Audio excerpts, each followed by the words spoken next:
guys, so really quickly I am going to show you the supplies that I'm going to use for this 12 by 12 layout. This is from Maggie Holmes and this is from this paper pad. Maggie Holmes American Crafts. There's not really a subtitle to this collection. And this is very old. I want to say 2013, so about 5 years ago. And I'm going to use this ledger paper, and I've never used a ledger paper and I'm pretty excited.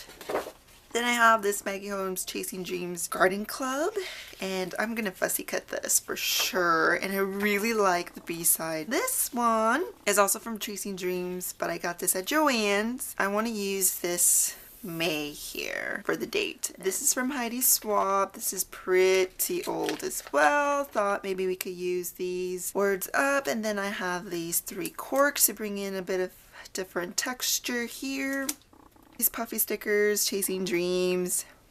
I am doing my camera, it's in a different way. It's not the regular way, so if I'm out of frame, sorry for that. Some more labels, tiny word stickers, and this is also from Chasing Dreams. And then I brought out this sticker book from Crazier Craft. I hope I'm saying that right.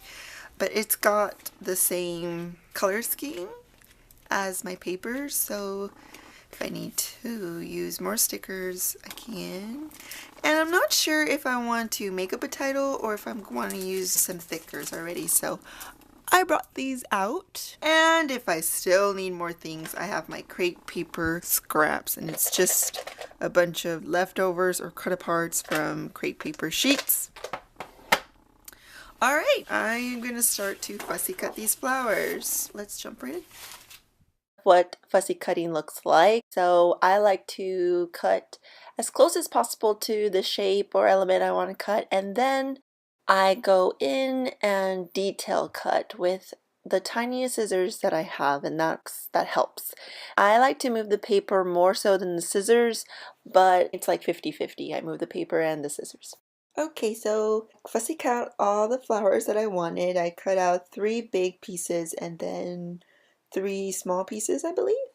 Now let's talk about this photo. That photo was taken on my very first Mother's Day. So this layout's gonna be very florally and pinky, and there's gold and basically all the things that I want on a scrapbook layout because they're just so pretty to me. I'm gonna put them on this layout.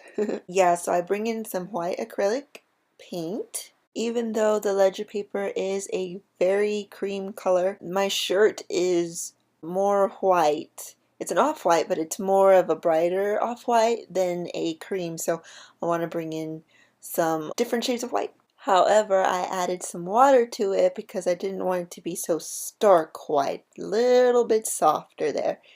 And first applying it with a brush, and this is, it's for acrylic paints. Just, you know, bringing in my photo, making sure that you do get to see it, because I do have a habit of just not adding my photos until the very last bit, and then you don't get to see the mixed media background that I just did. So I'm reminding myself to bring in the photo. And now with my finger, I'm just softening up the edges. While I do like a good paintbrush stroke, for this though, for Mother's Day, I want it to be a little feminine and soft, so I'm just touching the edges, and that makes them softer and not so rigid. And now I'm just splattering for a more layered look, textured look. And even that though, even that little bit of detail, I don't want it to be so harsh, so I brought in a paper towel and soak it up. And I am back with my Tombow dot adhesive. I love dot adhesives better than the full strip ones. Love it. Anyways, figuring out the placement, just diddle-daddling here with the flowers.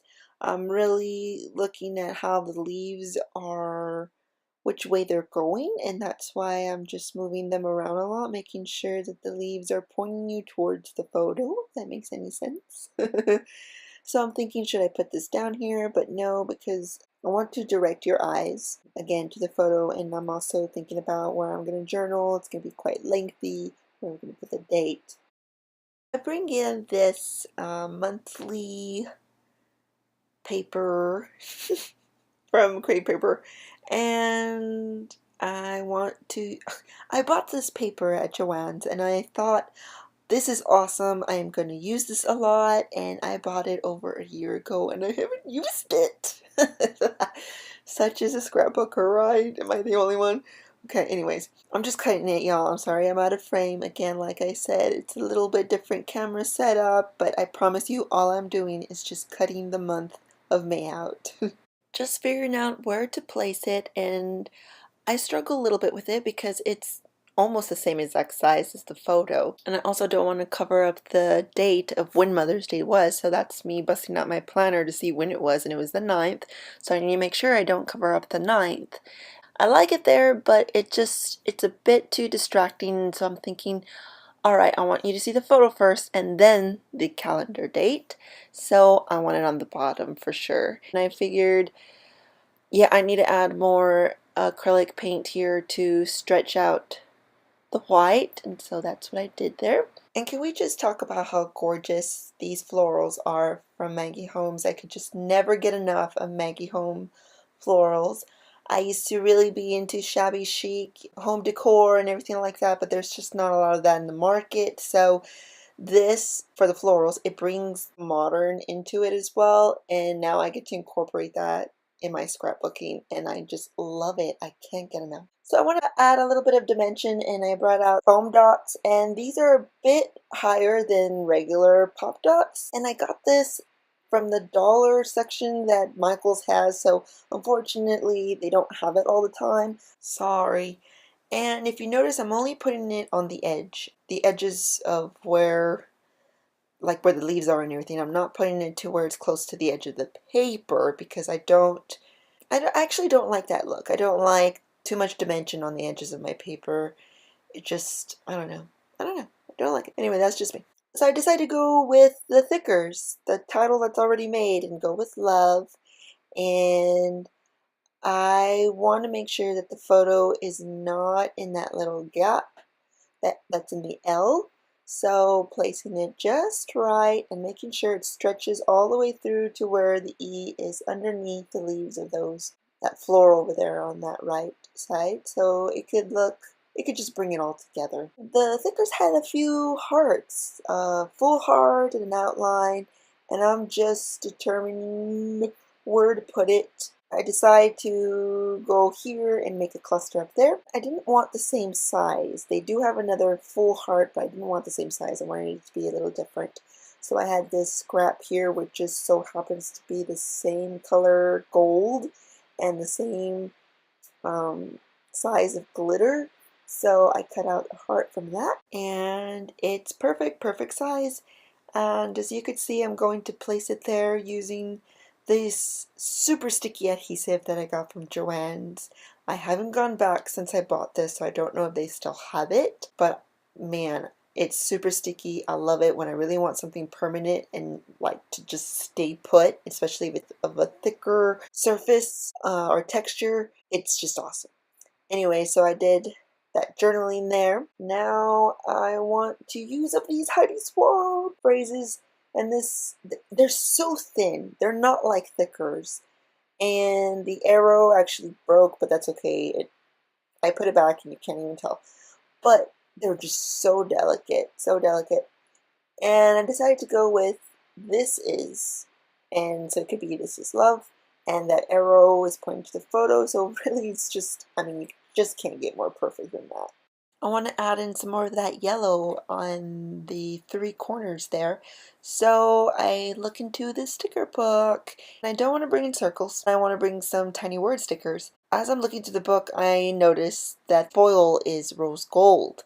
And while I do like rose gold, I really just want to stick to gold. So I can't use that book. I bring in the Maggie Holmes word stickers, and they're just perfect. I mean, it already comes with a collection, so it coordinates and everything. I think that one on the top says, "You are my everything." The one on the bottom says, "Happy Day," and then the one on the right there says, 24/7, 365, which I thought was perfect because my love for her is all year round. Here I'm looking in, maybe there I'll find some yellow bits, and I do. I find this scrap Uh, this is actually, I'm forgetting what it's called, but it's the strip on the bottom of the paper of usually where the name of the paper is at. Yeah, and so that is just perfect because it's the yellow's kind of subtle, and so I'm using it kind of like washi tape, just adding those bits of yellows to all the three corners. So while that's going on, what do y'all do for Mother's Day? Do you plan a day where you just get pampered? Do you do a family thing? What do y'all do? That year, I led worship at my church, and that was actually the first time me coming back from maternity leave. So that was also exciting. And then my husband's like, where do you want to go out to eat? You pick. And I wanted P.F. Chang's. I don't go to P.F. Chang's much. I usually, if we go for Chinese, we do something local. But I really, really wanted P.F. Chang's. So we went and it was delicious. And he gave me some gifts, some real sweet gifts. My sister brought me a bouquet and it had this Mother's Day song that we would sing in Spanish. We would serenade the mothers right before they go to sleep. I actually really loved doing that. The song is just so beautifully written of appreciation and love towards a mother. I just think songs in Spanish are just so passionate, and an English translation just doesn't do it justice. So anyways, what you just saw there was me getting a colored pencil to mark out the ninth. I wanted that to stand out a bit. I am covering up the bits I don't want to be splattered. And yeah, fake, putting some fake splatters there. And then I tap it just a little bit so the fake ones won't look like they're fake. Bringing in the cork hearts. And after this, I have finished using up those hearts, so I'm really happy about that. Putting them alongside the heart because me and Mila make a pair, so I figured I'd put these together to make a pair. Adding in some more embellishment and dimension. The crosses from the chipboard. I thought I would bring in the black and white to the corners because of the May calendar there. There's that black and that outline there, and the crosses are kind of outlined. So here I'm showing you that I added some yellow enamel dots and some pearl dots as well. And I believe I am done. Just showing you the details up close. And I love it. It's beautiful. Thanks y'all for watching. I hope you enjoyed this. See you next time. Bye.